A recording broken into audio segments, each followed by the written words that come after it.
Hola, buen día.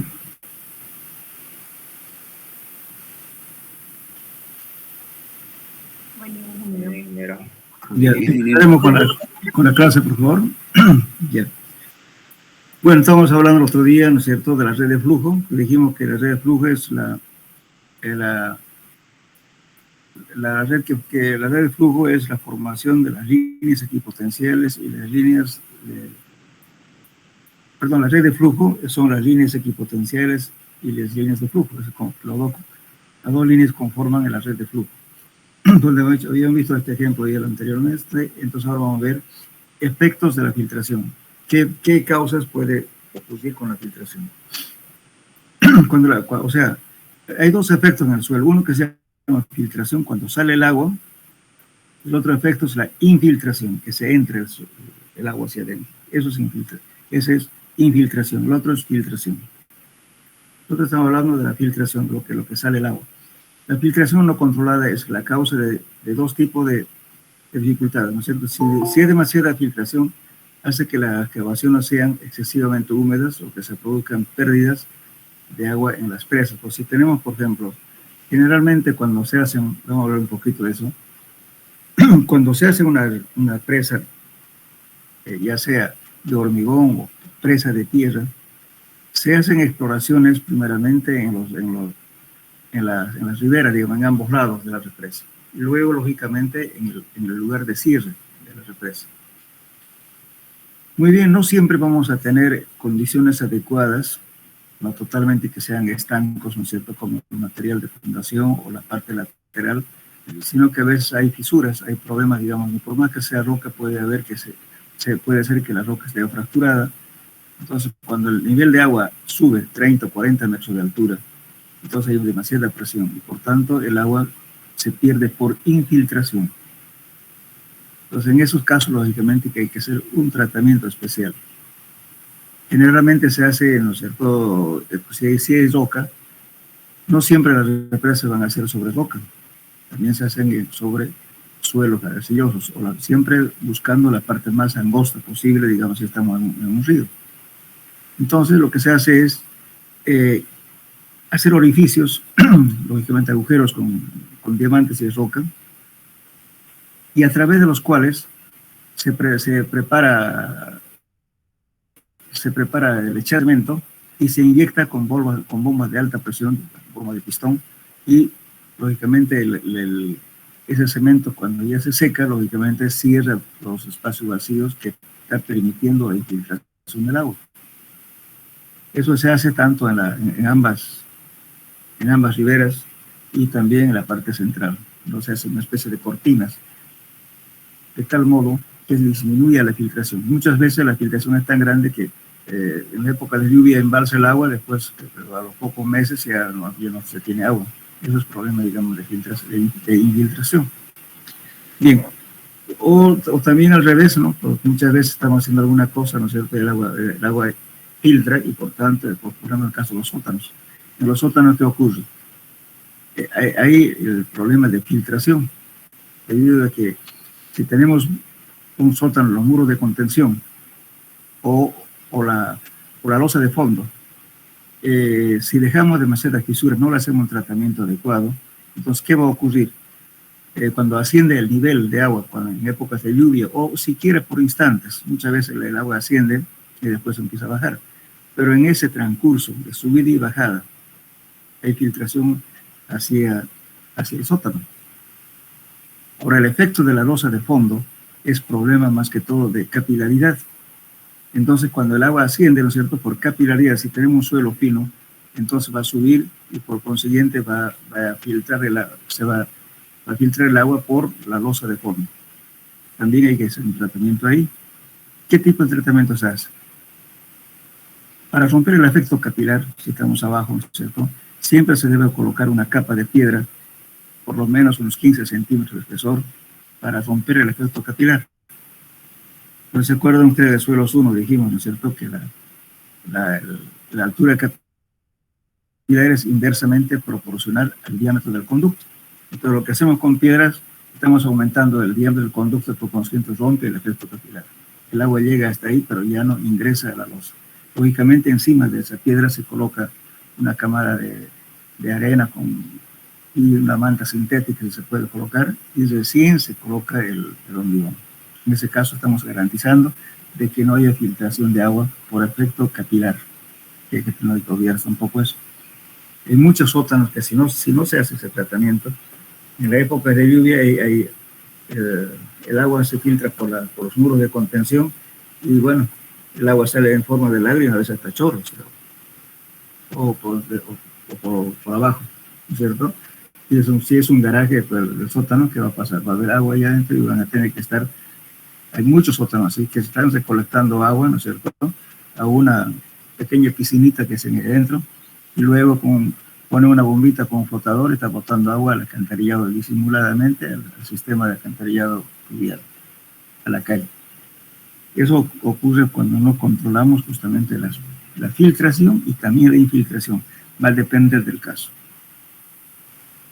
Entonces, por eso es un problema bastante serio solucionar este problema.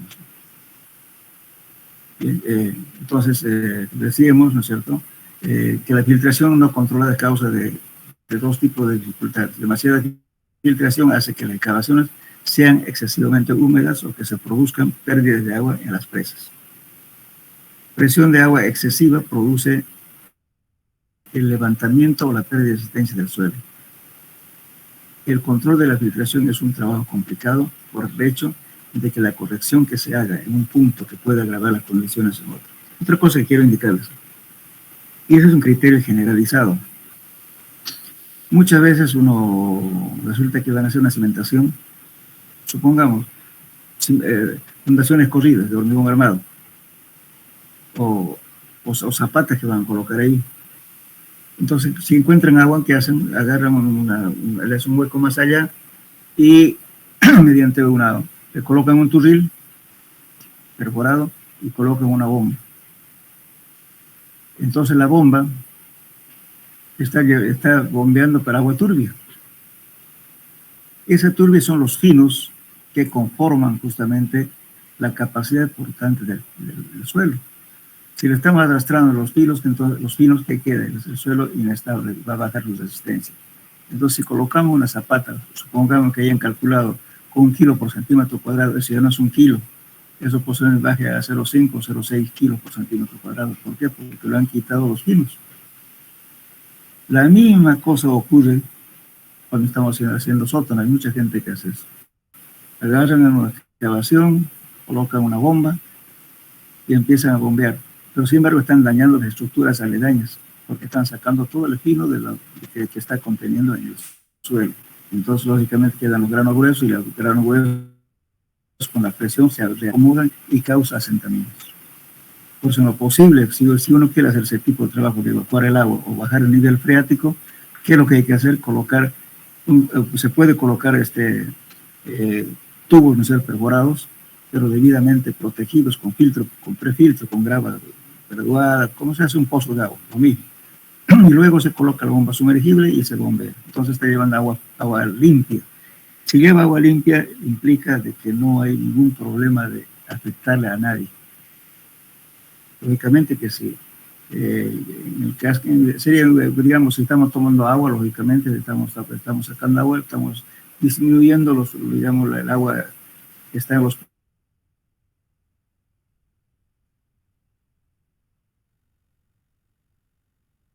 poros. Bueno, aquí en Santa Cruz hay 3 o 4 ingenieros que conozco que se dedican justamente a solucionar este problema, estos conflictos que causan con los vecinos, juicios, por daños, por una rajadura de la vivienda vecina, o porque se le hundió el piso, en fin. Yo realmente me dan trabajo a ellos para justamente evaluar lo que concierne al suelo. Por eso estamos hablando de esto. Hay que cuidarse de eso, para que no tengan problemas.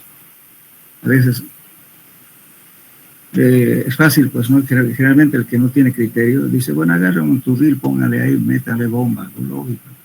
Solucionan su problema, pero están causando problemas aledaños. Y la estructura es pesada, es peligroso. Hay que tener mucho cuidado. Bien. Entonces, ahora vamos a hablar de, no sé si está claro, ¿no es cierto? Igualmente, cuando tenemos, por ejemplo, un revestimiento, digamos, le voy a hablar una cosa concreta. En Sucre se está haciendo un canal de riego. Y, bueno, la cosa que se utilizó arcillas como revestimiento. Pero la arcilla, en general, mucho depende, ¿no es cierto?, del tipo de arcilla que se emplea. Cuando se emplea arcillas dispersivas, ¿la arcilla qué significa dispersiva? Que se desgrega con el efecto del agua. Ya tenían ellos varios kilómetros con arcilla revestido, hicieron la prueba y se fue la arcilla. Han tenido que buscar otro banco de arcilla para volver a hacer el trabajo. Imagínense el trabajo perdido. Por eso la arcilla, cuando ustedes hagan para revestimiento o para represas, lo que sea, hay que ver primeramente la dispersividad de las arcillas. Le voy a dar justamente un trabajo complementario de esto, de la dispersión de las arcillas. ¿Cuál es el efecto? Entonces, eso es importante, determinar eso. Bien, ahora vamos a hablar justamente del efecto de la supresión. Primeramente vamos a hablar del esfuerzo neutro.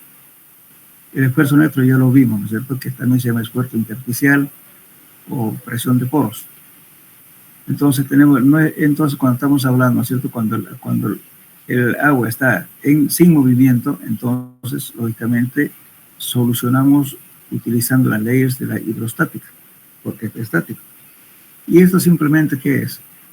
O sea, la presión neutra no es más que el peso específico del agua multiplicado por una altura cualquiera, por delta Z. Pero sin embargo, cuando el agua está ya en movimiento, hay que calcular por la red de flujo. Entonces, ¿qué va a ser? U va a ser igual a que la presión neutra, va a ser igual al peso específico del agua, multiplicado por la diferencia de alturas. H, la altura 1 menos altura 2. Entonces, este mismo concepto se lleva a esta cosa, fíjense. Por ejemplo, antes que veamos esto, es importante hablar de lo que se llama la supresión. La supresión es una carga concentrada que empuja de arriba hacia abajo. Cuando se calcula un puente, no siempre el puente, por ejemplo, muchas veces lo van a ver en el río Piraí, en todos los puentes, a veces se colocan los pilotes, a veces no es necesario colocar los pilotes. Pero sin embargo, la fuerza de la supresión es bien grande y por consiguiente a veces es necesario colocar pilotes para anclar el empuje del agua. No siempre solamente, digamos, la carga que se le va a colocar por la superestructura del puente, sino también por el empuje del agua, que eso es importantísimo. Muchos puentes se caen por eso. Viene una avenida máxima de agua y sube demasiado alto y por consiguiente, ¿no es cierto?, la presión del agua actúa en toda la área, suponiendo que es una zapata, sobre el área de la zapata y empuja, ¿no es cierto?, y hay una componente que lo vamos a llamar U, como en este caso, U. Esta es una fuerza que empuja de abajo hacia arriba. Si esta fuerza es más grande que la carga que le estamos colocando, lógicamente que el puente se va a levantar y luego viene el empuje del agua y se cae el puente. Lo mismo ocurre cuando estamos haciendo un tanque enterrado, por ejemplo. Anteriormente, ahora y últimamente se está utilizando los tanques para almacenamiento de combustible, se utiliza de hormigón, ya están siguiendo así. Antes se utilizaba de metálico. El metálico es más liviano. Entonces, cuando el tanque estaba vacío, llovía y entonces, como está enterrado, el nivel de agua sube y aparece justamente este empuje. Y aparecieron justamente los tanques hacia afuera. Y para que no ocurra eso, que se tenía que hacer, poner lastre. ¿Saben qué es lastre, no? Jóvenes. ¿Qué es un lastre? Hola. Hola, hola, ¿me escuchan? Disculpe. Piedra de mala calidad. Hola. Hola, hola. Sí, sí. Una piedra de mala calidad o algo desquebrajado.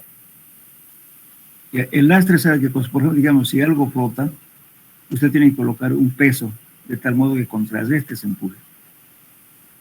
Entonces, generalmente los tanques llevaban lastre, ya sea de pilotes o en su defecto una viga. Esa viga que se entierra se llama un muerto. Se coloca un muerto. Puede ser eso, no siempre de hormigón, puede ser también de madera. Entonces lo amarra, ¿no es cierto? Eso impide de que el elemento, que en este caso el tanque, ascienda para arriba. En tuberías también, cuando hay ascensión de niveles de agua, hay que colocar lastre. El lastre significa que, como le digo, si no estamos hablando de tubito de agua potable, estamos hablando de tubos de gran diámetro, que llevan aguas servidas o tubos de gas, una serie de cosas, así que son tubos de grandes diámetros. Y por tanto, ese tubo ocupa un campo grande, pero sin embargo el peso es muy pequeño frente, digamos, ¿cierto?, al empuje que va a producir. Y por consiguiente hay tuberías que flotan, o también tanques que flotan, que se sube de río. Entonces eso hay que contrarrestar mediante un lastre. Entonces hay que calcular, ¿no es cierto?, cuánto es su empuje, y luego hay que colocar un peso de tal modo que contrarreste, o si no lo produzca nada, el empuje que se puede causar el agua. Como ilustración les voy a comentar de dos casos. Por ejemplo, ¿alguien conoce la laguna de tratamiento de aguas servidas del API, que lo llaman en la refinería de Palmasola, es del Bell? Todo el mundo conoce la refinería, ¿verdad? Eso tiene, cuando están haciendo un tratamiento justamente de combustible, todo lo demás, se usa bastante agua. Y por tanto, hay una piscina grande. Esa piscina, lógicamente, bueno, aparentemente el suelo es bueno, pero sin embargo tiene estratos lenticulares permeables, como en este caso, por ejemplo, que estamos viendo aquí puede ser roca, pero sin embargo tiene intermedio, los pliegues son estratos lenticulares. Si yo tengo una ladera aquí, me empuja y bueno, cualquier estructura que aquí me va, entonces va a estar, digamos, empuje, porque esta agua que hay, esta columna de agua que acaba de producir empuje, y por tanto la estructura puede levantarse. En ese caso ocurre lo mismo allá. Igualmente en Urubó tenemos estratos lenticulares permeables. Entonces, si yo pongo algo acá, produce un empuje. Entonces, ¿qué se hizo en esa piscina? Todo el mundo criticaba, ¿no?, al inicio, porque dijeron, bueno, ¿para qué le están poniendo pilotes si es una piscina?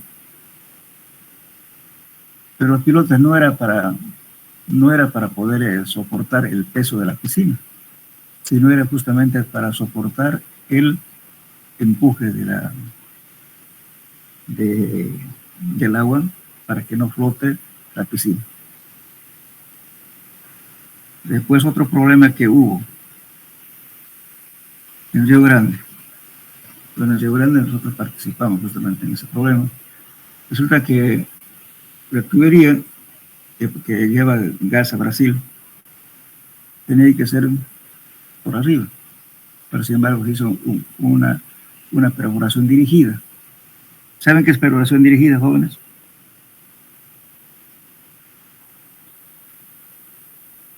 Si no saben, me dicen para que yo la aclare. ¿Saben qué es una perforación dirigida? No, ingeniero. Ya, entonces resulta que antes, seguramente ustedes han visto, para cruzar una tubería hacen una zanja, ¿verdad? Y lo entierran, cavan con máquinas, qué sé yo, ¿no es cierto? Y luego lo entierran. Pero la perforación dirigida ya es una tecnología que están usando justamente actualmente. Creo que hasta 1500, 1700 metros se puede hacer por este medio. Simplemente, ¿qué se hace? Se tiene una máquina, lógicamente una máquina bastante grande, el cual, con movimiento giratorio, mete el tubo, ¿no es cierto?, por abajo, sin hacer la excavación. Lógicamente adelante coloca unas cosas especiales y le va metiendo la máquina por debajo del lecho del río y sale al otro extremo. Entonces, de ese modo, cuando es bastante erosivo, si hubiera, digamos, lógicamente eso se va a hacer en zonas, digamos, donde no hay piedra, pero muchas veces puede aparecer una pequeña capa de grava, digamos, en ese caso. Entonces, como está girando, a veces el desgaste es grande, entonces se hace inclusive con camisa. Entonces, se utiliza un tubo de diámetro mayor y se pasa el tubo de un lado a otro lado, sin hacer ninguna excavación por debajo. Esa es la perforación dirigida. Entonces, a través de ese tubo que sirve de camisa, hace pasar otro tubo de menor diámetro hacia la otra ribera del río. Y justamente eso ocurrió en Río Grande, de la planta de gas de Río Grande. Inicialmente estaba para pasar por arriba, pero después vino la ley de hidrocarburos y obligaron a pasar por abajo. Se pasó por abajo y luego, lógicamente, en la otra ribera hicieron una zanja, y hablando del gas que se está despachando a Brasil. Y en para poder seguir con la tubería a Brasil, hicieron una brecha y hicieron la excavación. Ahí se removieron montículos de arena que había ahí, volaron las plantas, todo lo demás. Una brecha en el monte, justamente en la zona de rebalse del Río Grande. Bueno, una vez que hicieron eso, bueno, colocaron los tubos, tranquilo, empezaron a bombear gas, pero al tiempo hubo una inundación y se dieron cuenta de que los tubos ya estaba casi en la superficie, el empuje de la supresión era grande, que lo estaba levantando toda la tubería. Entonces fue una alarma muy grande. Imagínense que reviente el tubo, causa daño ecológico, accidentes, incumplimiento en los contratos porque tienen, por incumplir, por no producir, llevarles gas, tienen tanta plata por día, en fin, una pérdida grande. Entonces tuvo que hacer un estudio justamente de cómo mitigar ese problema para que no ocurra. Entonces, lógicamente, ¿qué se hizo? O sea, todo el desmonte que se había hecho, más los montículos que volaron por ahí para tirar la tubería. Entonces, se llegó a la conclusión de que tenían que reponer, se colocó lastres justamente en las tuberías para que no suba más el tubo, porque no podían cortar nada. Y luego lo que se hizo, reponer una cantidad de arena que habían puesto, más o menos dejarlo como estaba antes, digamos, del tendido de tubería. Se colocaron plantas, se reforestó, todo lo demás. De tal modo, ¿no es cierto?, que la estabilidad justamente de la zona durante el proceso de miles de años, posiblemente el rebalse que ocurre, eso se ponga. Eso costó harto dinero. Entonces, justamente esos problemas, justamente de estos empujos que estamos hablando, no es chiste. En piscinas comunes, a mí me tocó estar en dos, me nombraron, pero nunca no me gusta meter en pelea de la gente, ¿no? Uno le nombran de perito, que sé yo, pero es meterse, ir al juicio, a mí no me agrada eso. Entonces hubieron dos fisuras en las piscinas recién terminadas. ¿Qué pasó? Justamente cuando se hace la piscina, hay muchos calculistas ponen solamente la armadura para que soporte el peso de encima. Y entonces tiene flexión para abajo. Pero ¿qué ocurre si la piscina está vacía y llueve y el nivel de agua va a subir? Ahí aparece un empuje justamente de la supresión y puedes bajar la piscina y levantarlo además. Y entonces eso es este tipo de cosas que debido se bajó la piscina. Lógicamente estaba vacía, pero nunca dijeron que no debía estar vacía, pero lamentablemente la lluvia fue cuando estaba vacía la piscina. Y se fisuró. Lógicamente abajo tenía el revestimiento de azulejo, todo lo demás, eso se quebró, una demanda, ¿no? El propietario con el constructor. Y ahí viene justamente lo que se llama los peritos, ¿no? para ver este asunto. Bueno, hay, como le digo, 4 o 5 personas que conozco que se dedican a ese rubro. A mí no me agrada eso porque pues, he salido a estar pidiendo a declarar que pues, a veces, bueno, si uno se dedica a eso, bueno, tener eso. Pero eso los daños que causa justamente este tipo de empujes. Por eso tienen que tener mucho cuidado en todo lo que esté enterrado y fijarse siempre cuál es la fluctuación de la humedad. Por eso justamente cuando se hace un edificio grande con sótanos, se coloca previamente a la construcción, meses antes o un año antes, lo que sea, un piezómetro. Hay piezómetros que son bastante comunes, de uso común, que es simplemente colocar un tubo con ranura, igual que es un pocito pequeño, y luego a través de ese tubo lo que estamos midiendo los niveles de agua que va fluctuando durante diferentes etapas del año.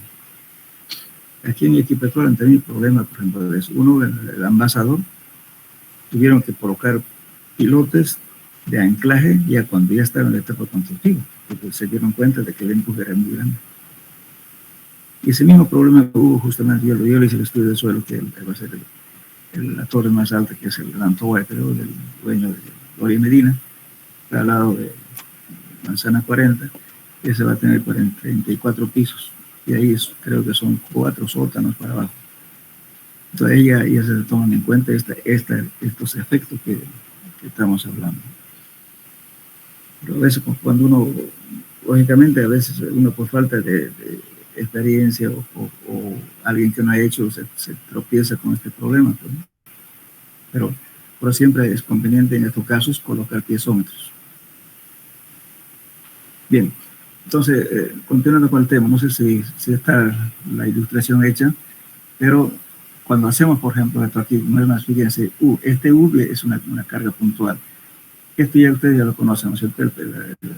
Es la presión neutra. Eso es posible multiplicado por una altura cualquiera. Cuando está en movimiento, lógicamente, ¿qué pasa? Cuando está con contacto con agua, con granos del suelo, entonces, lógicamente, ustedes, esta formulita sale de allá, pero estamos muy en suelo 1, se ve, a ver, voy a tratar de proceder para que lo vean. ¿De dónde viene eso?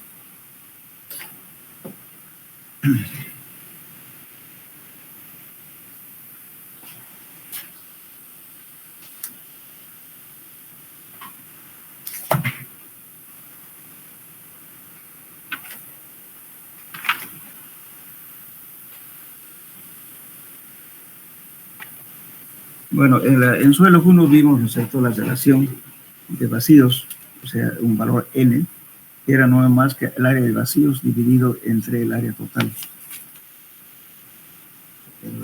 Se lo ubico, lo vemos, ¿sí?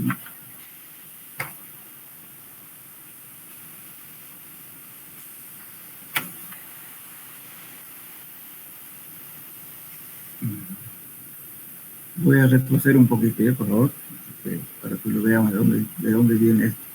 Este no es más que la relación que existe, el área, este es el área total y área de vacío, este n es 1, en el suelo se considera 1 este valor.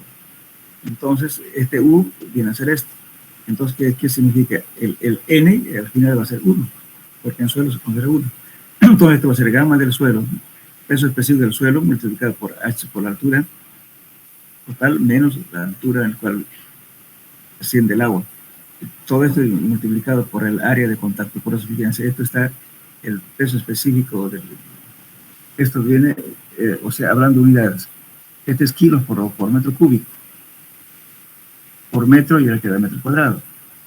Este valor es 1 y el área es metro cuadrado. Entonces esto se queda en una carga puntual, en toneladas, en kilos, como quiera. Entonces este valor U es una carga puntual, la sumatoria de todos la presión. Si tenemos un área, digamos, de una zapata, el área de zapata va a ser esta de aquí. Esta es la altura máxima a la cual asciende el agua. Entonces, cuando asciende alto, lógicamente hay una supresión bastante grande. Voy a ver aquí.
Bueno, de aquí, fíjense, le dijimos, ¿no es cierto?, que aquí teníamos la presión total y la presión efectiva, y que la presión efectiva era justamente debido a la presión total, la presión efectiva más la presión neutra. Pero este era el área de vacíos, fíjense, lo que vimos, un ejemplo en esto, de aquí. Entonces, este área es el área total, que está actuando a su vez sobre 2, entonces está actuando el área de vacíos. Y el área total es este A de aquí. Entonces, de aquí, justamente, estamos considerando este valor. Entonces, si lo dividimos a todo por A, nos ha quedado esta ecuación. La presión total era igual a la presión efectiva más la presión neutra, multiplicado por esta relación de AB, que es área de vacío sobre área total. Pero entonces, esto lo llamamos N, que es este valor de aquí. Si ustedes despejan esto, área de vacíos, ¿no? Despejando esto, van a tener que cosa N por A. Justamente este valor lo que estamos tomando en cuenta en la supresión. De aquí toman en cuenta justamente la presión neutra. Entonces aquí viene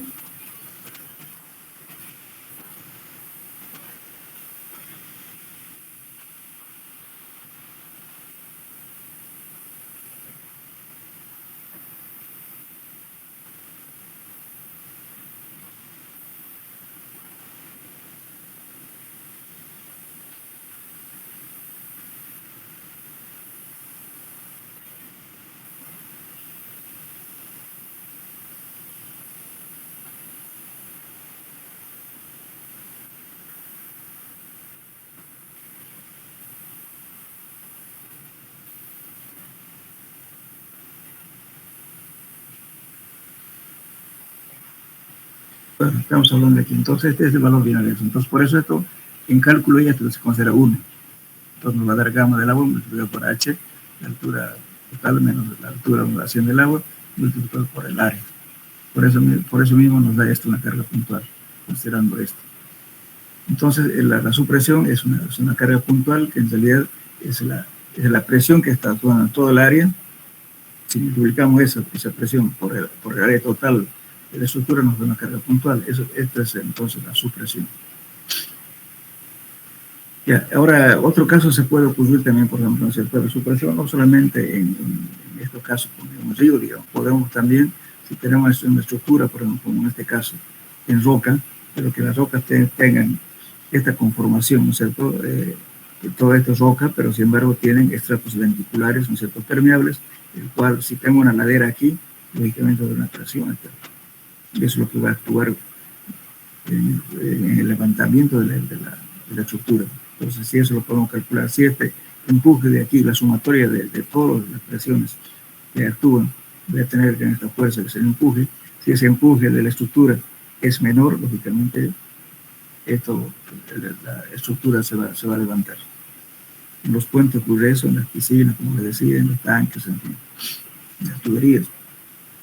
O también cuando tengamos este problema, cuando tengo un suelo, ¿no es cierto?, que si tengo una ladera, lógicamente hay una presión aquí. También puede producir este problema.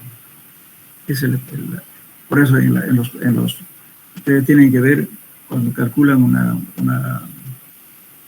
un puente, tienen que ver cuál es la deriva máxima del agua, hasta dónde va a subir el agua. Entonces, lógicamente ahí va a haber un empuje. Entonces el calculista tiene que tomar en cuenta, ¿no es cierto?, que siempre trabajar para calcular la supresión, trabajar con las avenidas máximas del agua, de la altura del agua que pasa por el puente.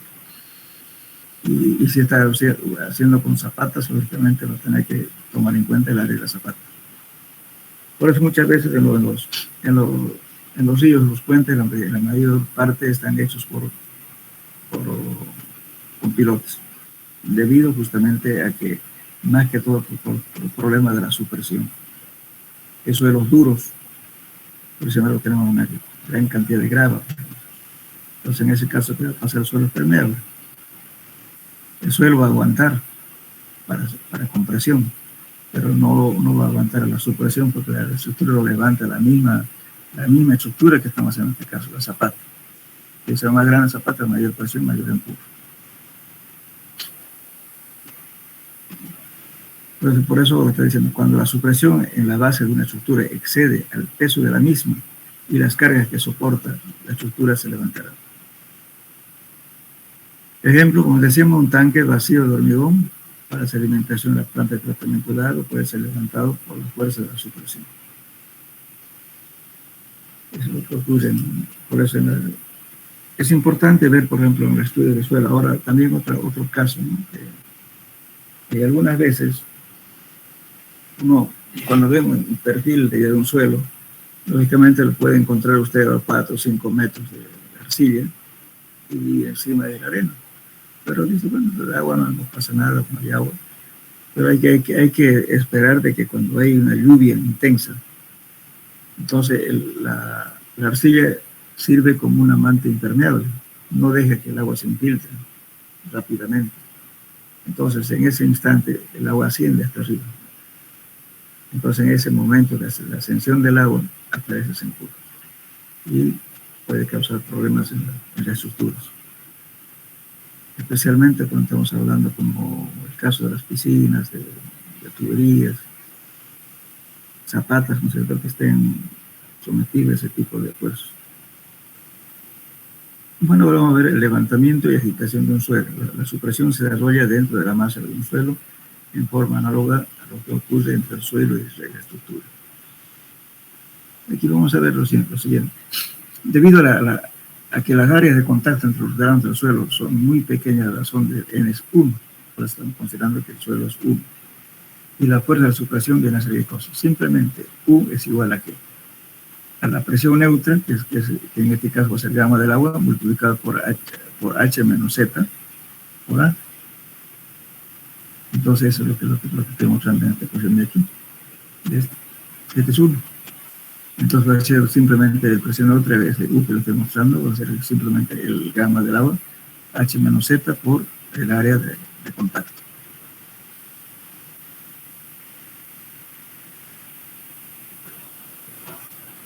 Bien.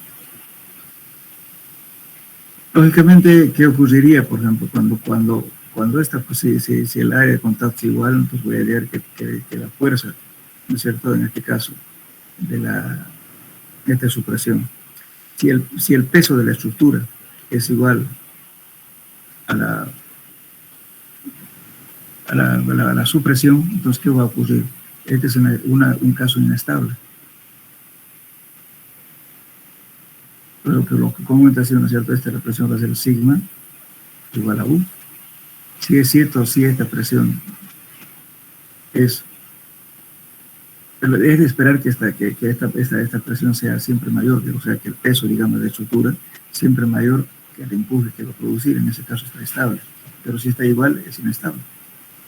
Entonces siempre hay que considerar de que el empuje de la estructura, el peso de la estructura siempre tiene que ser mayor al empuje, a la presión neutra. Bien, si el área es suficientemente grande, cualquier exceso de presión del agua causará la masa superyacente del suelo y el agua a levantarse. Este proceso se llama levantamiento, como el caso de una arcilla sobre la capa de arena.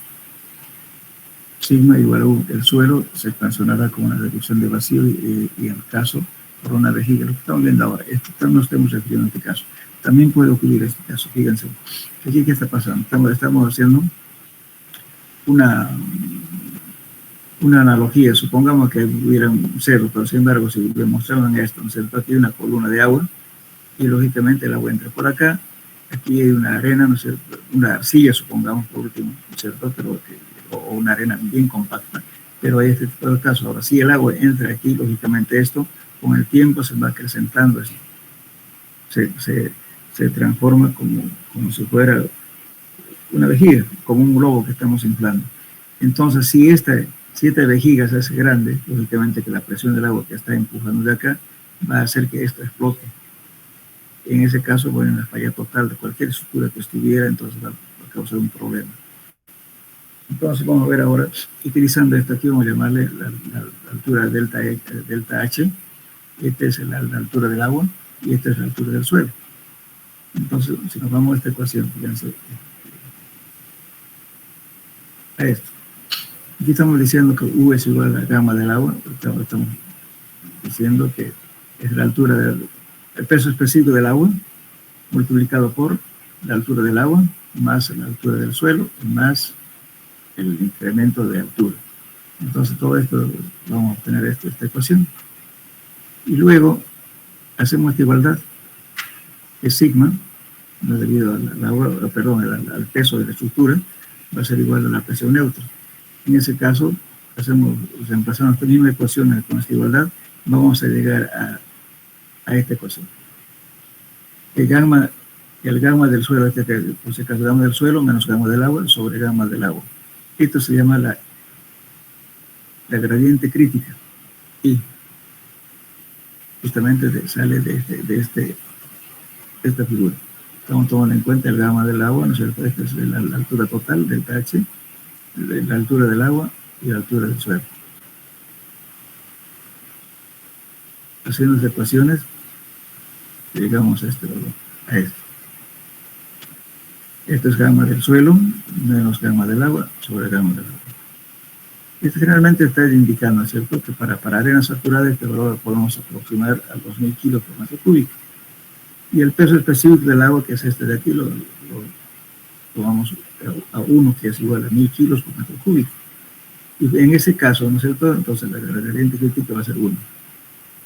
Ahora, cuando este gradiente crítica es mayor a 1, entonces ocurre una forma de ebullición, es decir, en ese caso, fíjense, I igual a 1, esto ocurre para filtración ascendente para flujo hacia una superficie libre inclinada, el I es menor.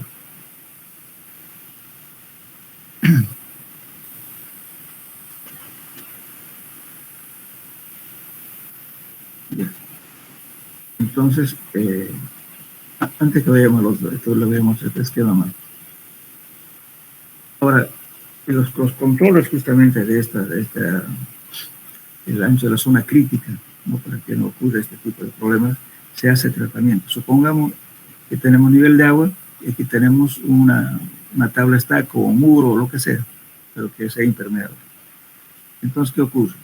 El agua siempre va a tender a salir desde aquí hasta acá, de una altura de mayor carga, otra de menor carga, ¿no es cierto? Entonces aquí la partícula de agua se va a mover desde aquí hasta aquí. Entonces, como tratamiento, en el caso de las viviendas, en cualquier estructura que se haga, y tengamos este caso, suponiendo que aquí no siempre se va a presentar en esta forma, puede ser una ladera aquí, y por tanto el agua que está viniendo está con filtración, y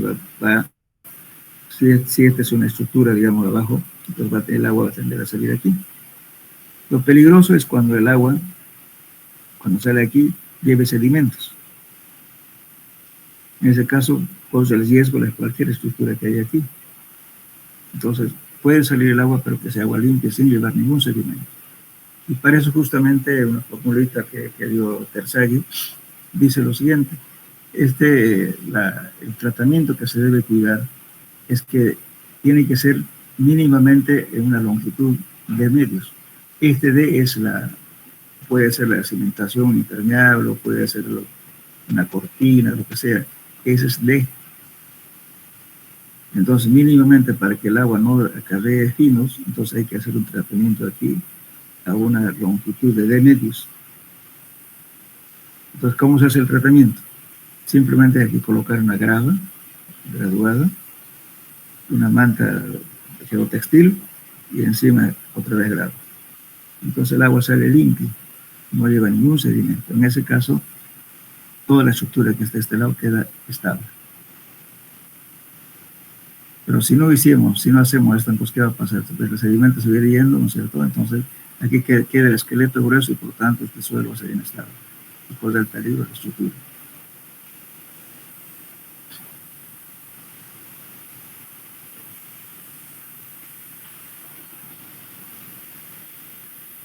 Bueno, también puede haber lo siguiente.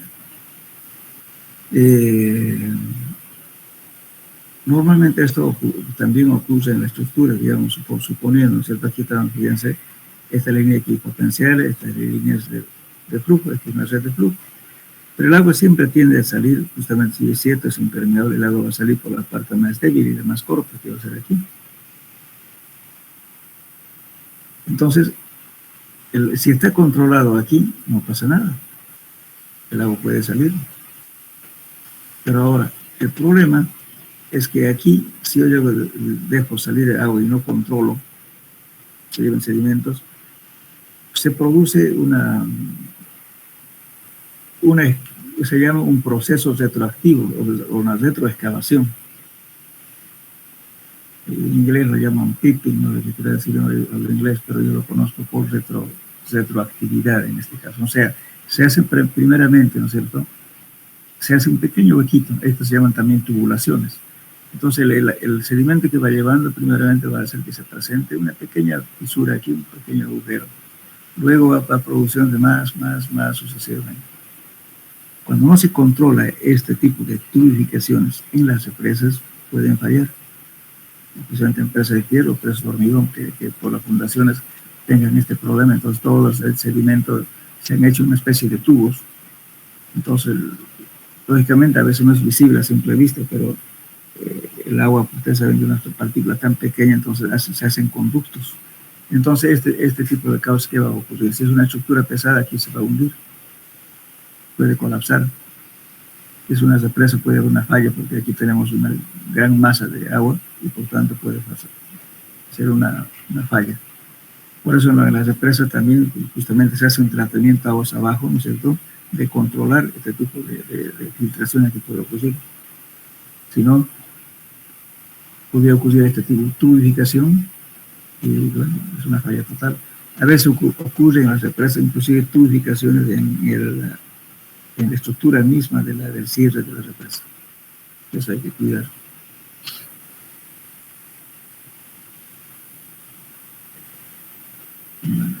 Entonces aquí los gradientes destructivos son cuando justamente la gradiente crítica es es igual a 1.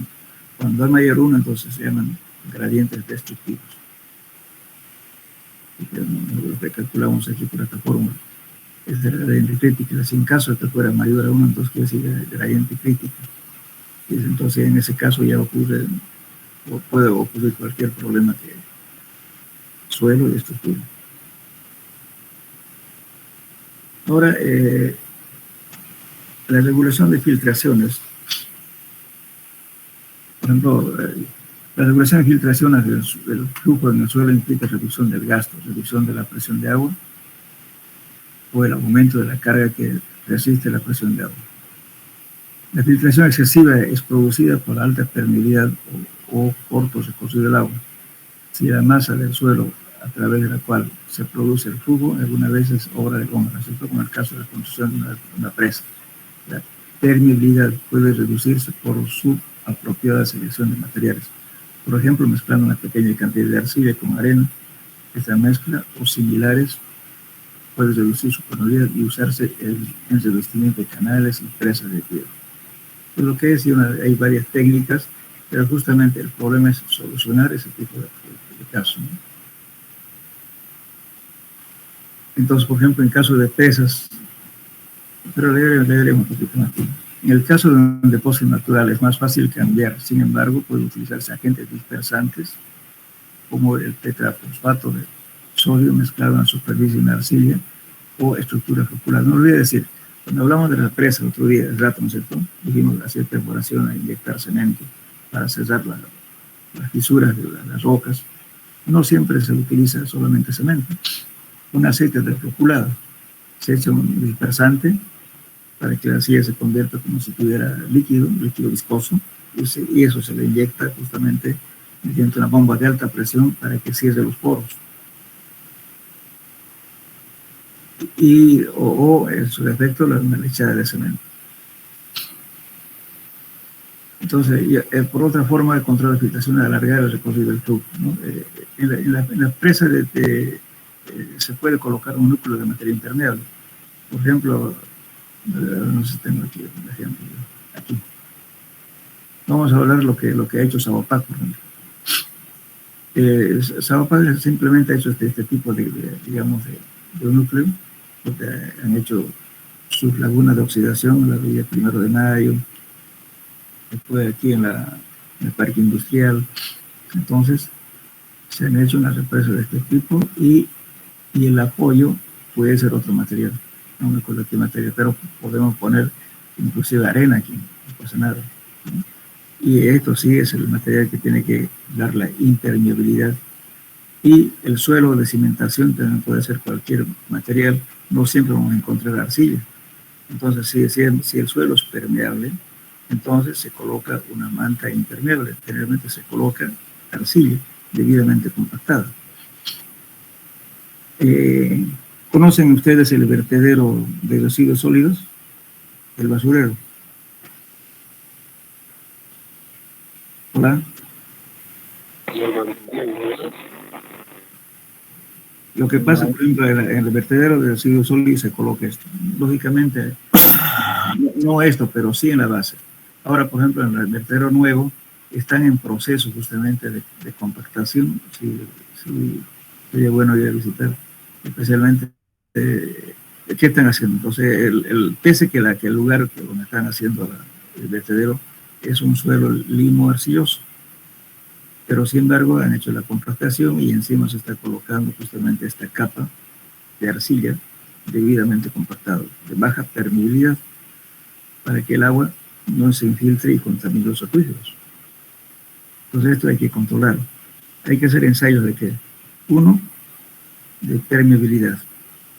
2, de compactación.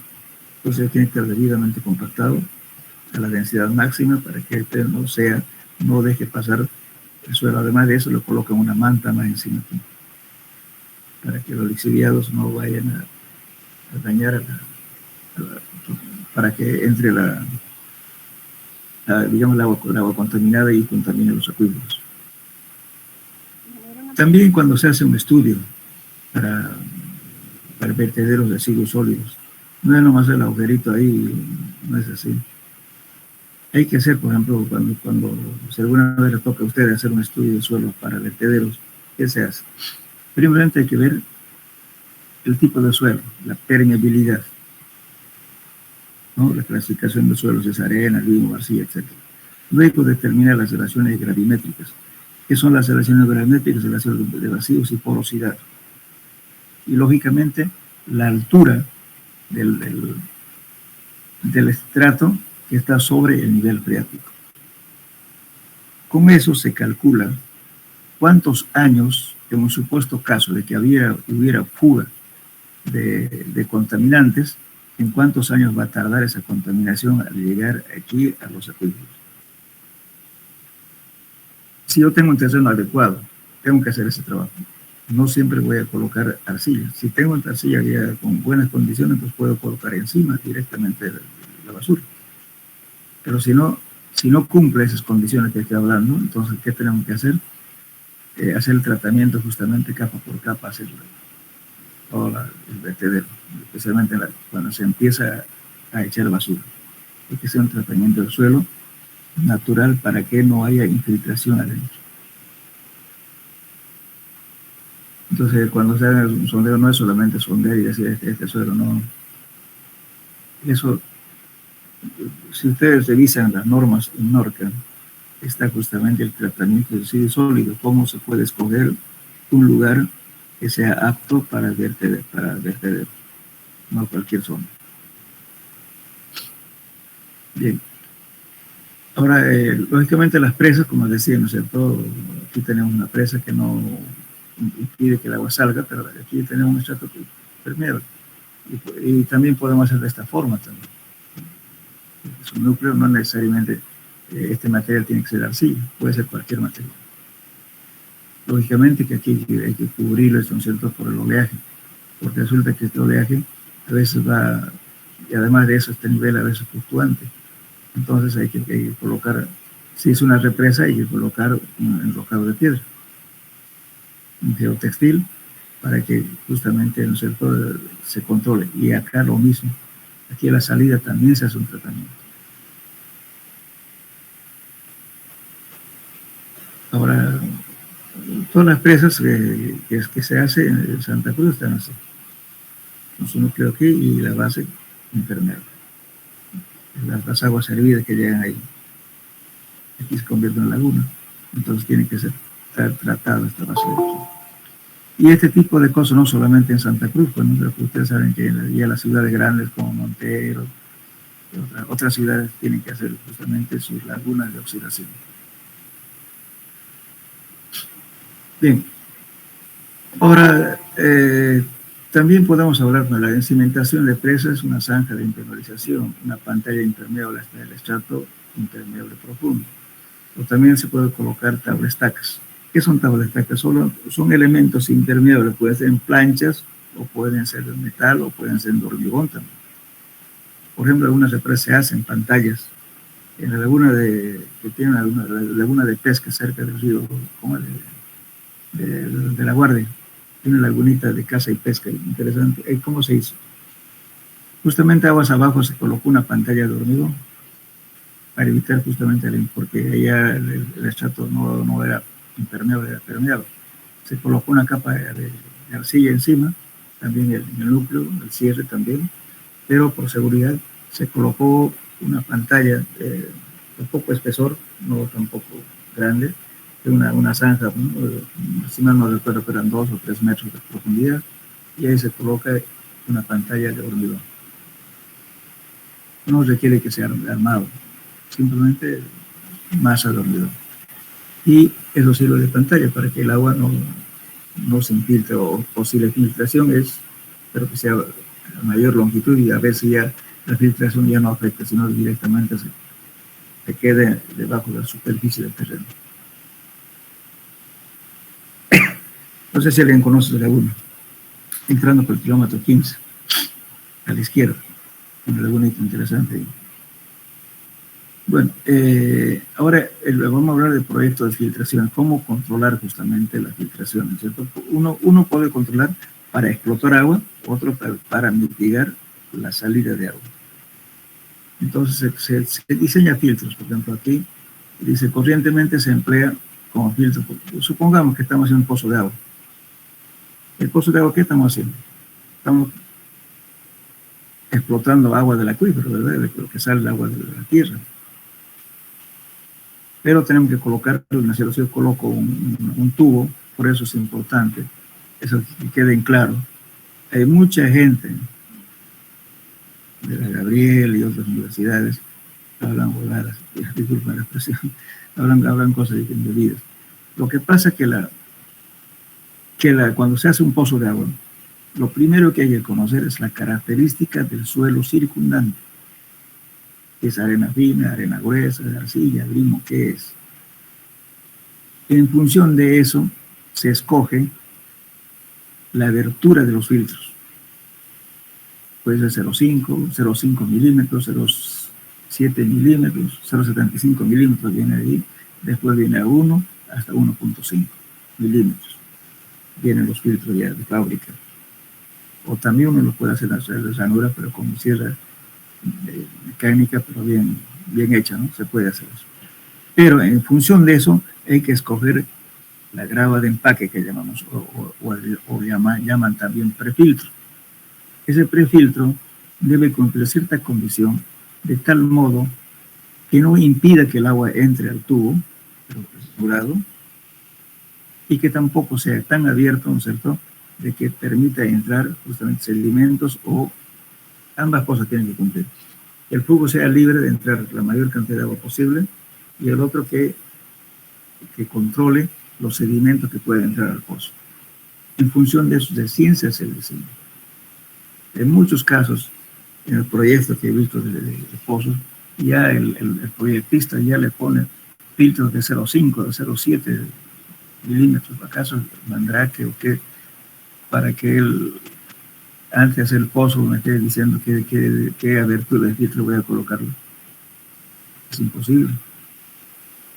Y hacemos geofísica, por ejemplo, ¿cierto?, para determinar los acuíferos, que nos da algo aproximado, tampoco eso es real, pero simplemente nos está hablando de presencia de agua, pero no le está diciendo qué finura tiene el suelo. Entonces la única forma de dimensionar adecuadamente es con las muestras que se extrae durante el proceso de perforación. Yo he visto proyectos así, a mí también me ha tocado, he hecho pozo de agua así. En la especificación me dicen inclusive la potencia de la bomba. medio aventurero. Pues, en ese ítem hay que colocar, ¿no es cierto? La bomba debe estar justamente dimensionada en función de la cantidad de agua que hay pues, en el pozo.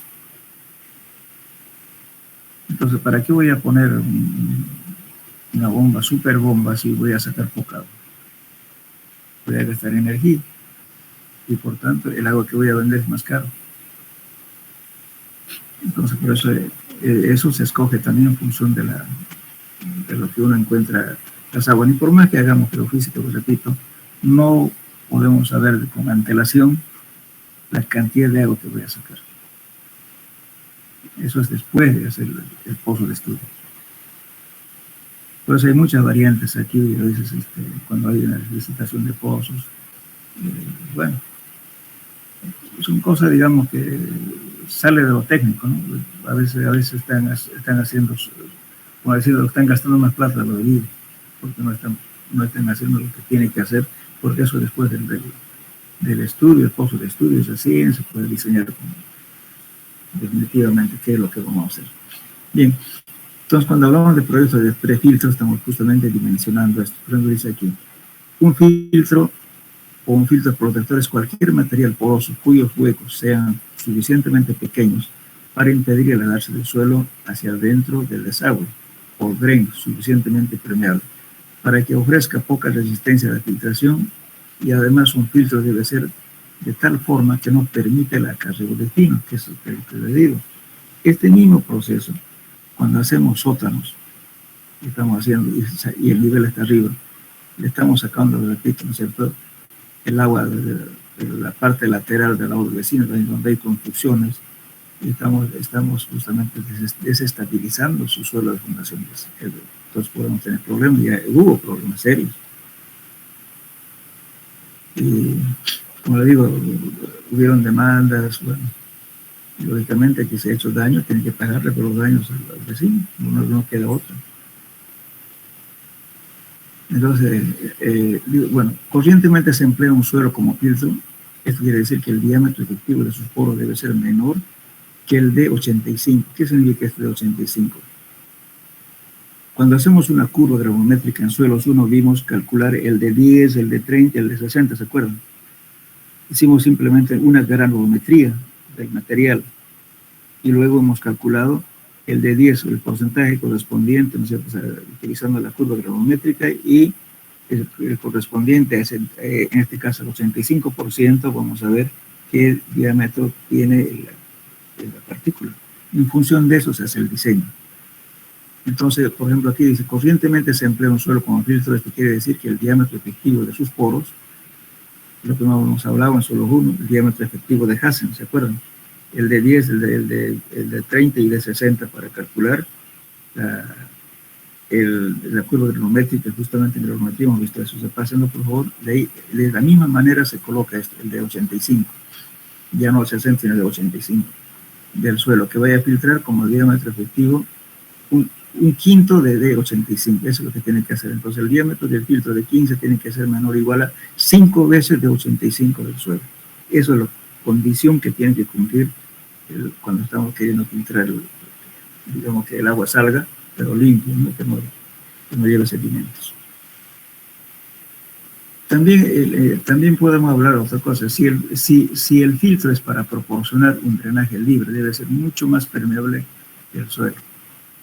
Como el coeficiente de permeabilidad varía, como el cuadrado del tamaño de los granos, la relación de permeabilidad es de 20:1. O sea, esa relación se maneja justamente para que sea permeable, de 20:1. Se puede obtener la siguiente relación. Ahora, el D15 en este caso va a ser ¿qué cosa? Fíjense, el D15 va a ser mayor o igual que 5 veces de 15. O sea, uno es para que entre, otro para que salga, ¿no es cierto? Si está usando el suelo como filtro o está usando más bien el prefiltro para que el agua salga del lugar o ingrese al lugar, digamos, ¿cierto?, que no, sin contaminantes. Entonces, esta es una curva ideal. La curva ideal, lógicamente, esta curva vamos a obtenerla, y lo ideal es que nuestro material vaya por acá, esta faja. Este es el suelo que tenemos que filtrar.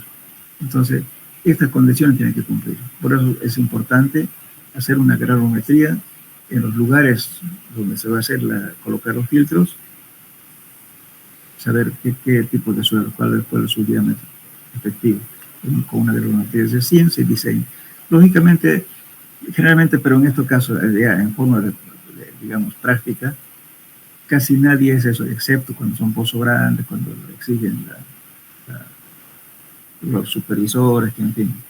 Pero la mayoría, en algunos casos, los supervisores no saben ni cómo se hace un pozo. Para que no parezca plagio en el pliego de especificaciones cuando invitan, están haciendo inclusive al revés. Primero están colocando el filtro, después recién colocan el tubo conductor. Es un proceso al revés. Por eso en suelo 1 yo les dije cómo se hace un pozo, qué secuencia. Eso seguramente le van a decir en hidráulica, hidrología, no sé, pero es importante saber primeramente paso a paso. Algunos ponen volcado. Antes de perforar ya están hablando de qué filtro va a colocar. Y eso después, navegación.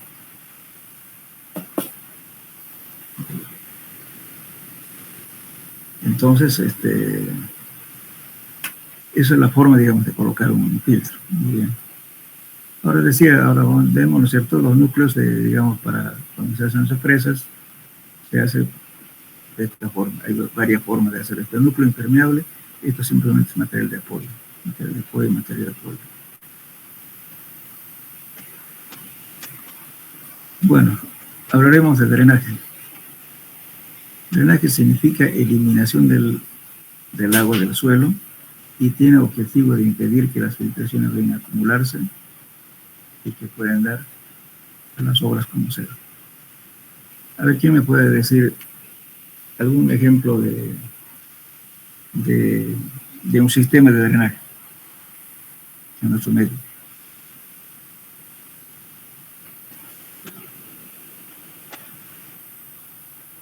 Hola. ¿Conocen algún sistema de drenaje en la ciudad?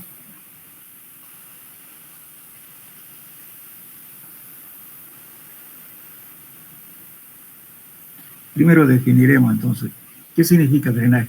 Drenaje significa eliminación del agua del suelo y tiene objetivo de impedir que las filtraciones vayan a acumularse y que puedan dañar las obras como ser.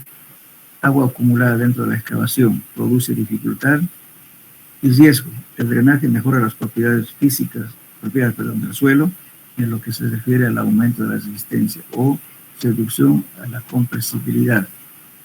También se emplea en el drenaje para reducir la presión del agua en el suelo. Ahora hay diferentes sistemas de drenaje. Por ejemplo, para proyectar un sistema de drenaje dependerá de las características del suelo para drenar, además del lapso durante el cual debe operar un sistema de drenaje y del nivel de agua subterránea. Los drenajes temporales se instalan durante la construcción, deben interferir lo menos posible con los trabajos de ejecución y deben ser efectivos durante el tiempo que se usa. Bueno, le voy a dar un ejemplo. Supongamos que ustedes estuvieran haciendo un sótano. Bueno, resulta que el sótano va a estar a 5 metros y ustedes tienen agua a 3 metros. Tienen que bajar el nivel de agua a 2 metros. En ese caso, se colocan, les decía, ¿no es cierto?, tubos, se hacen pozos, con la misma característica de un pozo de agua, con filtro, con todo. Y a través del cual se coloca una bomba sumergible y vamos bajando el nivel freático, el nivel de agua. Vamos a bombear en forma continua, pero sacando agua limpia de tal modo que no llevemos sedimento de las zonas aledañas. Y por tanto, bajando ese nivel, entonces uno entra a trabajar tranquilamente hasta el nivel que uno quiere, hace la obra requerida y seguidamente, ¿no es cierto?, y una vez que termina ya la obra, lógicamente ya se saca toda ya no se bombea y lógicamente no importa a qué nivel de agua ya haciendo, porque ya se ha hecho toda la parte, digamos, de ingeniería civil, como ser la losa de fondo, los muros de contención, en fin. Entonces ya no necesitamos seguir bombeando. Pero no se ha alterado nada. ¿Por qué? Porque no llevó sedimento de los vecinos. Entonces es importante. Entonces, Eso es un sistema de dren, pero es justamente eso, es un sistema de dren perentorio, ¿no es cierto? Porque justamente está durando solamente para la etapa constructiva. Pero si vamos a hacer un dren permanente, también podemos hacer, ¿no es cierto? Para que de tal modo que sea por mucho tiempo. También tenemos los canales, por ejemplo, los canales abiertos, que son los canales para drenaje de aguas de lluvia. Y también podemos hacer, si quieren, canales para que el agua, ¿no es cierto?, no se infiltre a un lugar y que nos dañe, entonces se puede captar agua mediante galerías filtrantes. Una serie de trabajos que se hace para justamente mitigar el problema de la acumulación de agua. Bien, entonces los drenajes temporales que se instalan durante la construcción deben ser lo menos posible con los trabajos de ejecución y deben ser efectivos durante el tiempo que se use. Ahora, vamos a ver ahora los tipos de drenes que hay. Los drenes permanentes deben ser eficaces a largo tiempo y requerir el mínimo de mantenimiento para disminuir el costo de operación. Bueno, aquí tenemos, por ejemplo, esta tablita que ven acá, es la clasificación de suelos, ¿no es cierto?, en función del tipo de suelo, cuáles son suelos que tienen mayor drenaje, característica de drenaje. Por ejemplo, si tenemos GW, eso significa grava bien graduado, su drenaje es excelente. EP, es grava mal graduado, también excelente. Ahora, si nos vamos a lo mínimo, SC, esa arena arcillosa, pobremente impermeable. Si nos vamos acá ya más, fíjense, si es L es impermeable. Si es OL es arcilla orgánica, pobre. Si es MH, regular pobre. Entonces, sucesivamente vamos calificando, ¿no es cierto?, como suelos que por su drenaje. Porque también aquí es importante, supongamos que si están haciendo una cancha de fútbol, abajo tienen arcilla. Bueno, si ustedes colocan plantas sobre la arcilla y cuando llueve seguramente van a esperar un mes para poder jugar de nuevo, ¿verdad? Entonces, ¿qué se hace? Se coloca se hace un tratamiento. Le estoy diciendo eso porque ahora hay varias construcciones de canchas de golf, canchas de fútbol, en fin, el negocio ahorita es este tipo de obras que están haciendo actualmente. Entonces, se hace la explanación, digamos, del suelo de fundación y sobre eso se pone una cobertura de suelo permeable. Puede ser una arena gruesa, una cierta pendiente, ya debe ser la cancha, digamos, una pendiente en la parte lateral. En la parte lateral se colocan tubos, ¿no es cierto?, que lleven el tubos perforados, por supuesto, y que por una cierta pendiente van a una cámara y de ahí se bombea. Entonces ahí se va a notar a dónde se está yendo el agua. En pocas horas ya está apto otra vez la cancha para jugar fútbol. Entonces eso justamente hay que escoger el tipo de material.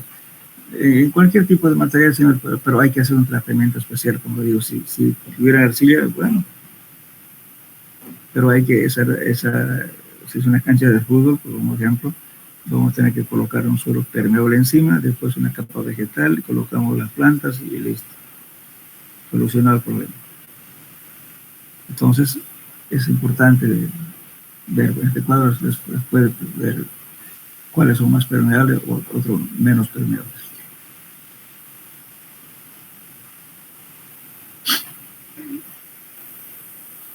Perdón un ratito, por favor.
Bueno, disculpen.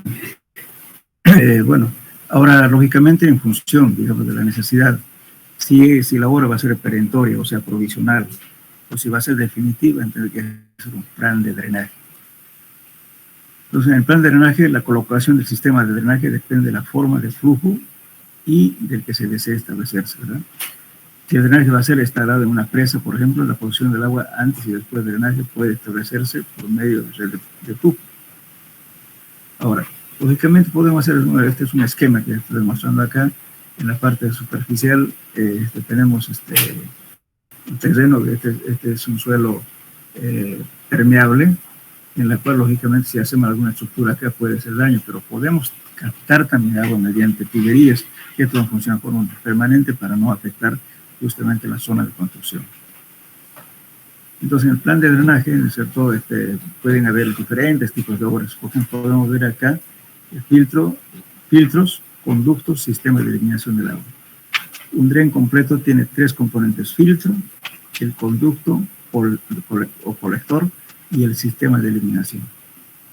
El filtro es utilizando galerías filtrantes o simplemente tubos revestidos con geotextil, el cual tiene cierta pendiente, lógicamente tiene que tener una pendiente baja, en el cual se puede captar agua mediante a una cámara y luego bombeada al lugar, digamos, ¿cierto?, de evacuación. El conducto recoge las aguas de filtro y las conduce hacia afuera. Los conductos pueden ser zanjas o tubos, eso depende, ¿cierto?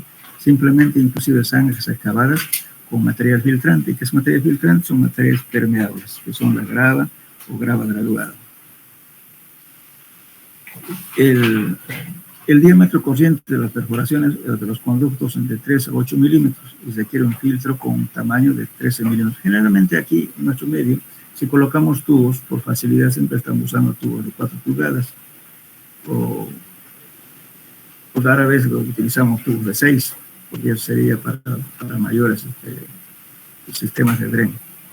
Y para rebajamiento de niveles de agua estamos utilizando generalmente tubos de 4, rara vez de 6, siempre se utiliza de 4. Los tubos angulados, como hacer un pozo de agua común, y luego se colocan los filtros y se bombea. Ahora, también podemos hablar, esto también pueden ser, estos filtros pueden ser de tipo vertical, puede ser horizontal. Por ejemplo, en las laderas, digamos, de los cerros, se puede utilizar tubos de PVC que, por ejemplo, digamos, en una zona donde esté 2 formaciones geológicas, un suelo que sea con suelo rígido, duro, que ya no entre el agua, y encima una terraza aluvial. Una terraza que es de reciente formación y que se satura fácilmente. Entonces, esa saturación hace que el suelo se desplace. Entonces, en muchos casos, se hacen justamente perforaciones de forma horizontal, en las cuales, mediante conductos, drenan el agua para que no ocurra esa saturación y que no haya desplazamiento del suelo. ¿No? Eso es. Entonces, o sea, todo depende de qué tipo de obras se va a construir. Disculpe un momentito, por favor.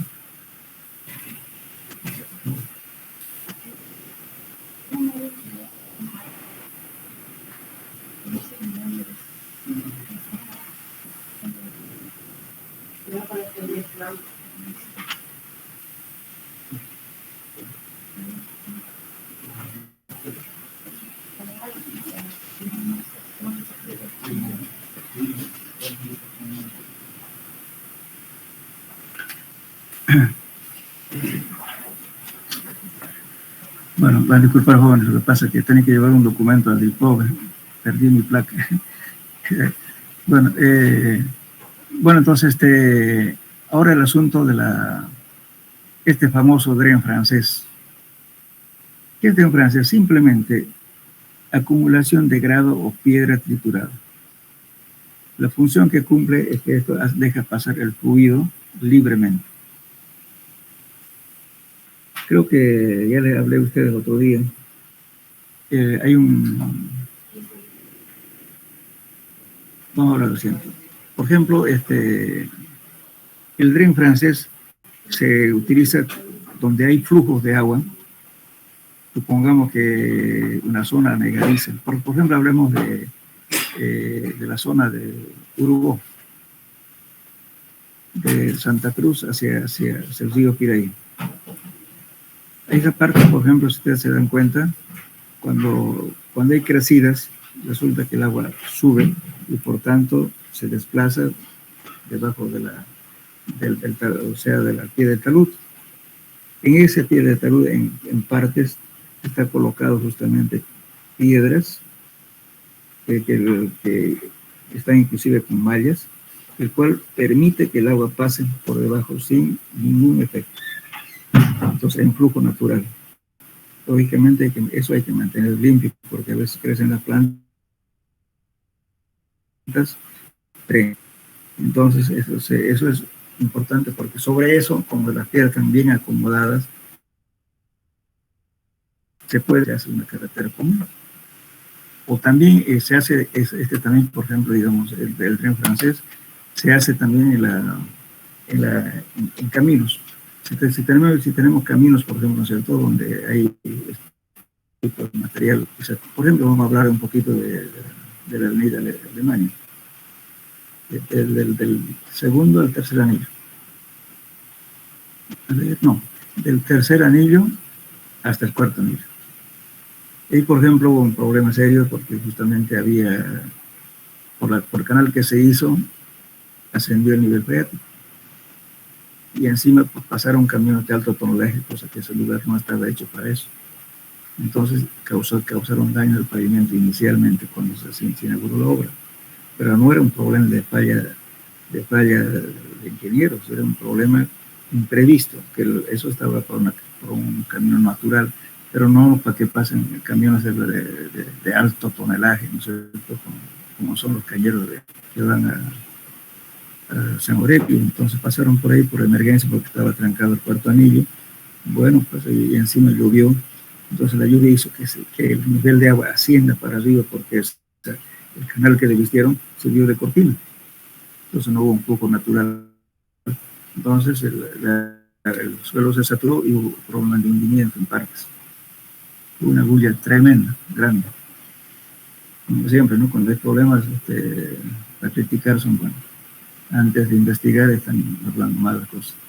Tuvieron la Contraloría de la República y todo lo demás. Pero más bien fue un infarto. La Cruz. Entonces determinó que justamente eran otra vez los sondeos, nosotros habíamos hecho el estudio, y se hicieron unos sondeos en el cual determinamos que el verde había ascendido a 40 centímetros de la superficie. Entonces el suelo está trabajando totalmente saturado. ¿Por qué? Porque justamente el flujo del agua debido al canal no era la misma. Entonces se tuvo que enmendar la cosa. Se construyó justamente un dren francés, una especie de canal en el medio de la vía derecha, y con una cierta pendiente, y cada cierto trecho había ahí hasta ahora, hay un tubo perforado que están captando el agua y están evacuando el agua al canal. Entonces, el agua sube hasta ese nivel de donde está el dren francés, y de ahí con tubería se le está transfiriendo el agua al canal. Esa fue la solución, y luego se volvió a reparar el pavimento, donde ya tiene más de 20 y tantos años. Entonces el dren francés funciona de ese modo. Es un dren que lógicamente son piedras o gravas gruesas, o si no, piedra triturada también. Entonces eso sirve para drenar las aguas. Mucho va a depender, como le digo, qué casos y cuáles son la duración que va a tener ese dren. Bien, tenemos también los drenes abiertos. El método más antiguo de drenaje por la excavación de caminos y obras similares. El dren abierto, que hace una zanja, como una zanja, ¿no es cierto?, que hay en las carreteras, que es una cuneta. Generalmente las cunetas son triangulares. O una fosa colectora para bombear agua. O bien se hace una serie, digamos, de sistema de dren con tubos, es una fosa y luego se levanta, o sea, se eleva a una altura y se bota mediante la bomba.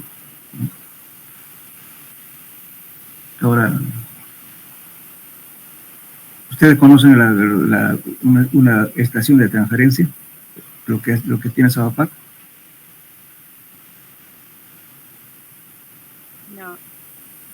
No. Ya fíjense, la ciudad de nuestra es casi plana, ¿verdad? Entonces, si hacemos una red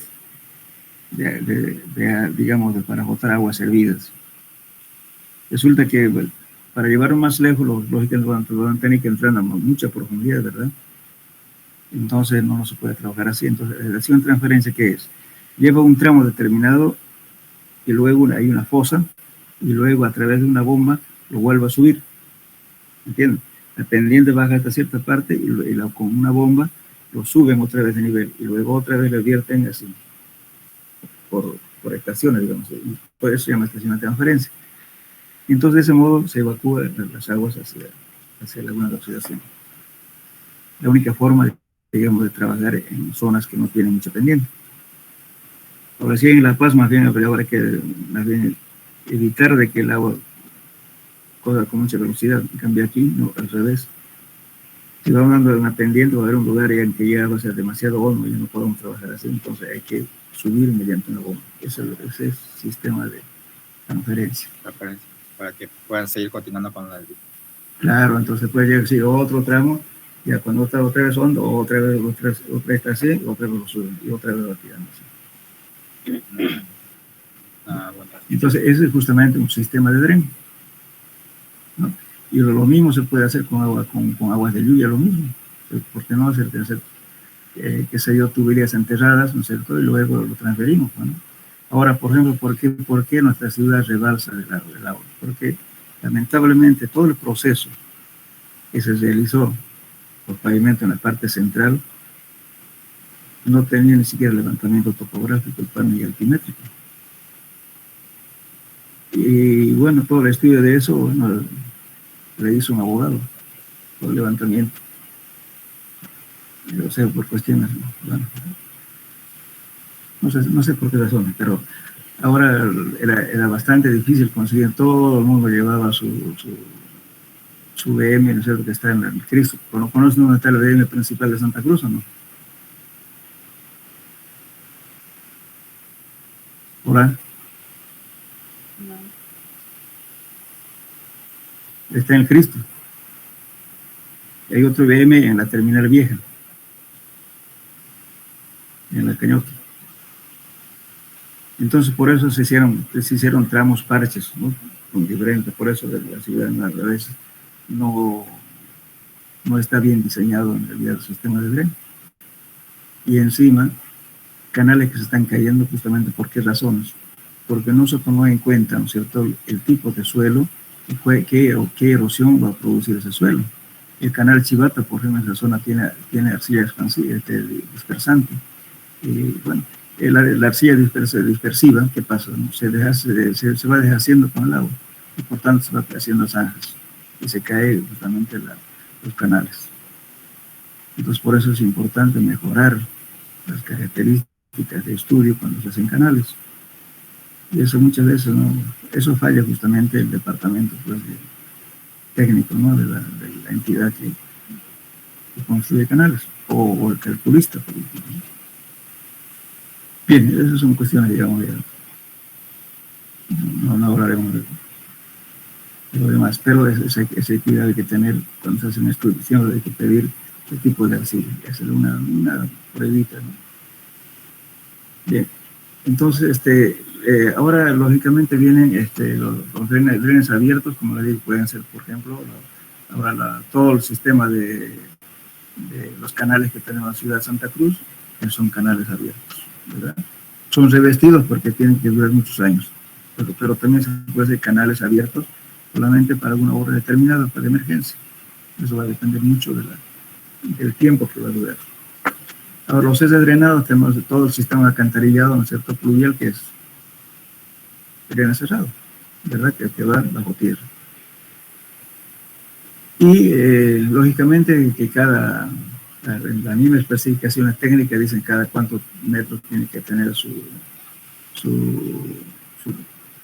¿cómo se llama?, su cámara de inspección, todo demás. Eso es cuestión de, digamos, ya de la parte hidráulica. Pero, entonces, los drenes sirven simplemente para evacuar el agua. Ahora, en zonas donde no hay, digamos, por ejemplo, alcantarillado, o que los suelos no son buenos, por ejemplo, el caso del Urubú, en Urubú los suelos son bastante duros, no son permeables. Entonces, ahí se puede hacer también, por ejemplo, galerías filtrantes. ¿Qué son las galerías filtrantes? Simplemente, podemos ver aquí, por ejemplo, esta forma o esta forma. Se coloca un tubo con una cierta perforación, pero este tubo perforado, ¿ya? Entonces, como este suelo, vamos a suponer que es un limbo arcilloso, su coeficiente de permeabilidad es bien bajo, entonces el agua tiene que infiltrarse, las aguas hervidas que va a pasar por acá, las aguas que se producen en una vivienda.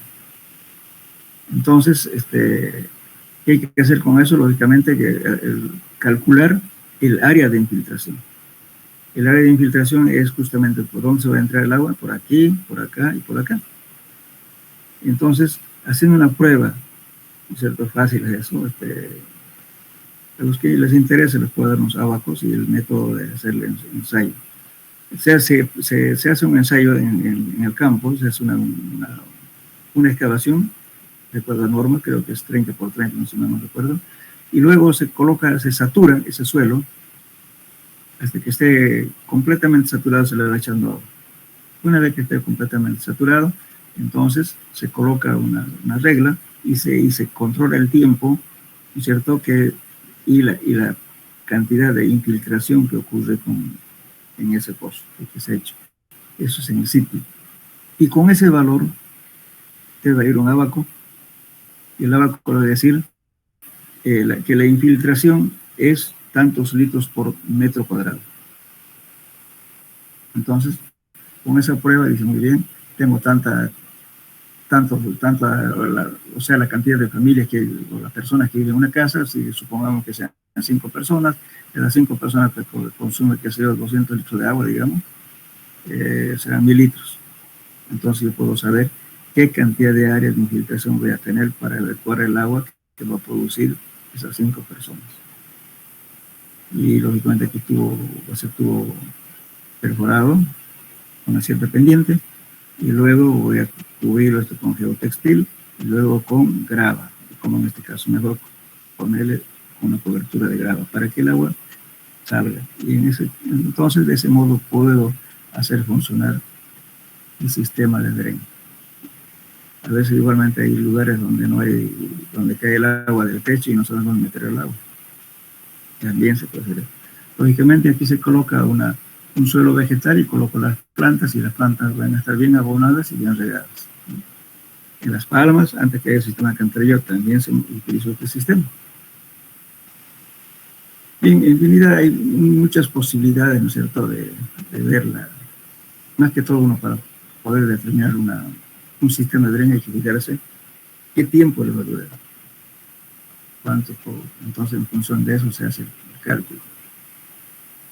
Después tenemos los drenes de manto, los mantos o capas continuas de drenaje que emplean algunas veces debajo de las presas y de los pisos de los basamentos para reducir la superación. ¿Verdad? Entonces, cuando hacemos sótanos, entonces se hacen en los pavimentos para impedir la ascensión capilar que puede afectar estructuralmente el pavimento. El manto consiste en una capa de filtro en contacto con el suelo y una capa colector o más grueso que también sirve como segundo filtro. Por ejemplo, donde hay ¿cómo lo puedo decir? Si tenemos una arcilla expansiva, ¿no?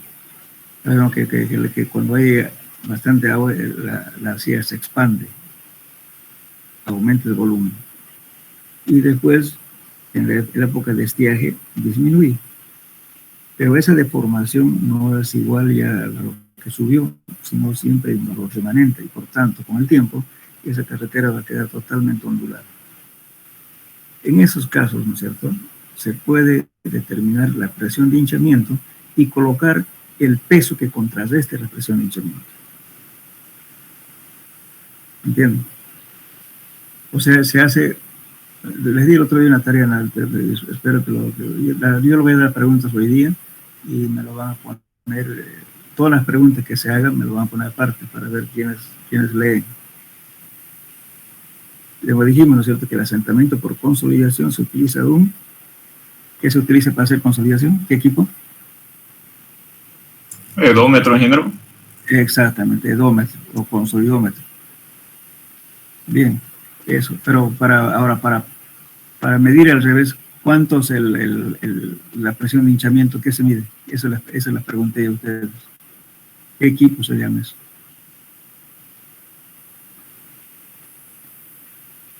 Yo no lo voy a decir, lean.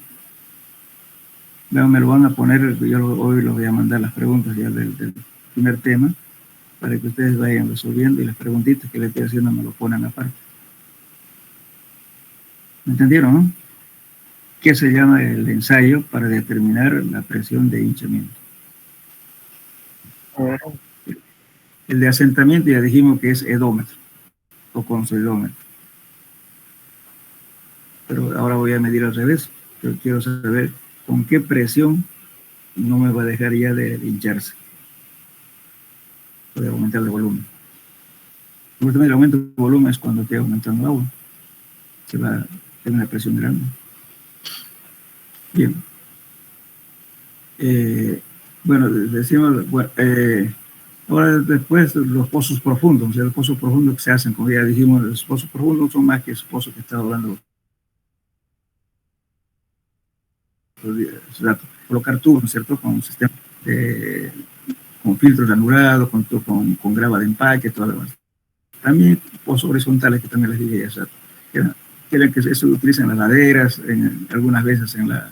Otra cosa que le iba a decir, que según nos van a hablar más en carreteras, porque eso es parte de carreteras. En una planicie, ¿cierto? Una pampa, digamos. Bueno, hay las normas, por ejemplo, cuando no se hacen alcantarillas, ¿cierto?, porque el flujo superficial es permanente y el flujo subterráneo también, el agua siempre está en movimiento, nunca está quieto. Entonces, cuando hay lluvias superficiales, sube alto, y si no hacemos alcantarilla, ¿qué va a pasar? Entonces va a subir tanto el agua que el agua va a pasar sobre el pavimento, ¿verdad? Entonces hay que hacer también justamente ese dren, inclusive en lugares planos. Por eso uno dice, qué loco, ¿por qué ponen alcantarillas si no hay nada? Pero es porque justamente precisa durante un momento de lluvia. Ahora en las cunetas, lo mismo. En las cunetas se pueden hacer revestidas o cunetas de tierra, pero en todos modos siempre se debe manejar una pendiente muy baja, de tal modo que siempre trabaje dentro del régimen laminar, no turbulento, no demasiada velocidad, porque si no va a causar erosión, ¿no? Entonces, lógicamente, hay que ser también disipadores de energía. ¿Qué son disipadores de energía? Igual que hace rato está hablando de estación de transferencia, lo mismo. En este caso, va a una cierta pendiente, ¿no es cierto? Y luego, ya el aumento, o sea, la velocidad del agua va a ir aumentando. En ese caso, ¿qué hago? Hago una especie de grada. Y otra vez la pendiente. Esa especie de grada, ¿qué sirve? Pérdida de energía. ¿Por qué? Porque estoy poniendo que el agua corre, lógicamente, aunque sea de vestido. Si es solamente a tierra, va a causar una socavación ahí. Entonces, de ese modo voy disminuyendo la velocidad del agua con disipadoras de energía. Ahora, si estoy bajando de una ladera, bueno, resulta que ahí va a venir el agua a toda mecha, ¿verdad?, a toda velocidad. Va a causar problemas serios, ¿verdad? ¿Y qué tengo que hacer? Tengo que hacer disipador de energía. Si ustedes van por el camino, se van a llegar una especie de graditas, ¿no es cierto?, en los arroyos. Eso es un disipador de energía. Ahora, si pasa una alcantarilla, va a pasar a otro lado. Por cuestiones, digamos, que va a erosionar, va a hacer cualquier cosa. Si le pongo una tubería más allá, pero el agua va a caer con fuerza hacia el fondo. Y me va a causar, ¿qué cosa? Una socava así, ¿verdad? Que al final me va a dañar la carretera. Entonces, ¿qué se hace? Disipador de energía. ¿Cómo se hace? Justamente se puede poner colchonetas, ya sean de tipo gavión o cualquier otro elemento, de tal modo que el impacto del agua no dañe y no me cause una laguna ahí y tenga problemas después con la carretera. Todos los sistemas lo van a ver seguramente con más detalle en carreteras, ¿no? Pero de todos modos, acá lo que estamos hablando de sistemas de drenes.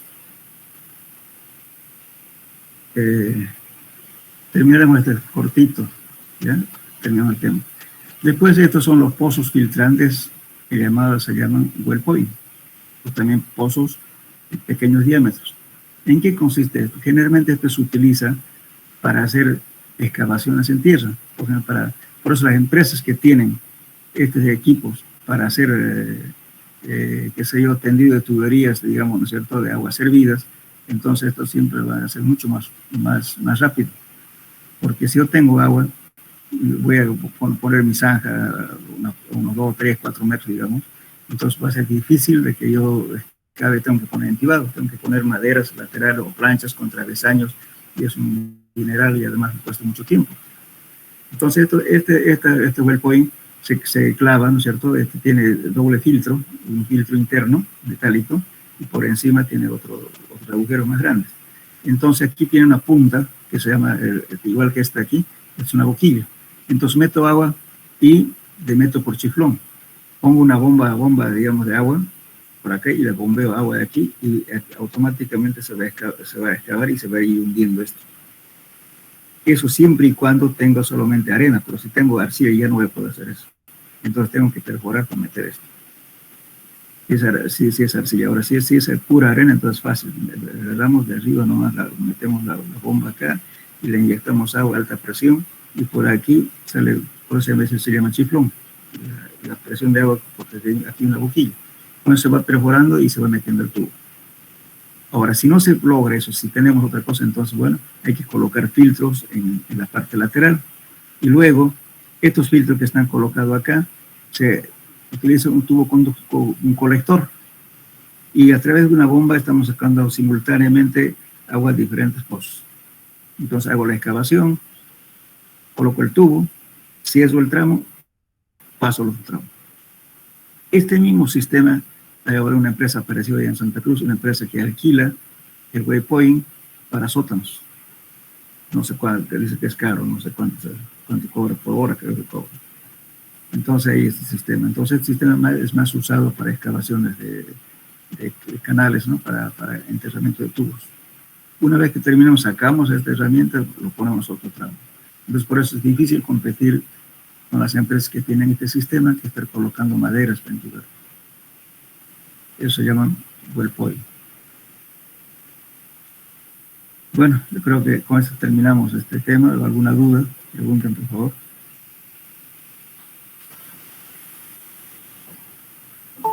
Hola. Ingeniero, en el caso de las características de drenaje de los suelos, de diferentes tipos de suelo, ¿cuál sería el peor? Digamos, ahí decía impermeable y había decía otro que era pobre. ¿Cuál de eso es peor?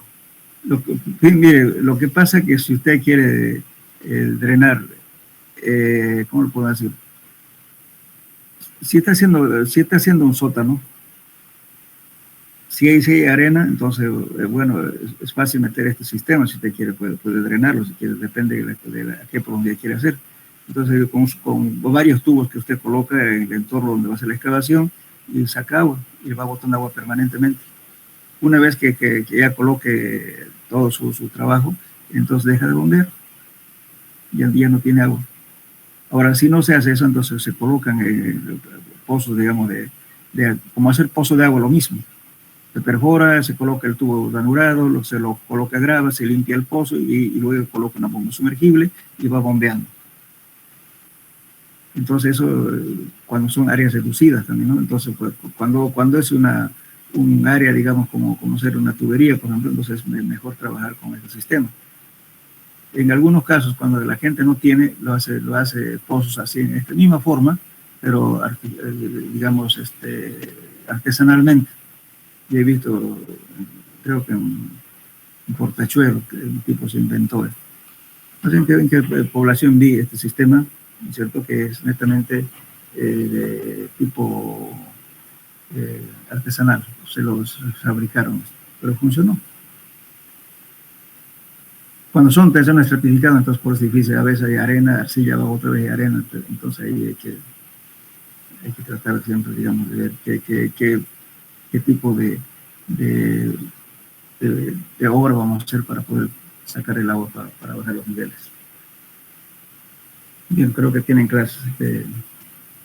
Nos quedaremos acá, por favor, cualquier duda que tengan de este tema, los primeros minutos de la próxima clase podemos discutir. ¿Ya? Bueno, quedamos eso. Hasta luego, jóvenes. Hasta luego, ingeniero. Hasta luego, ingeniero. Hasta luego.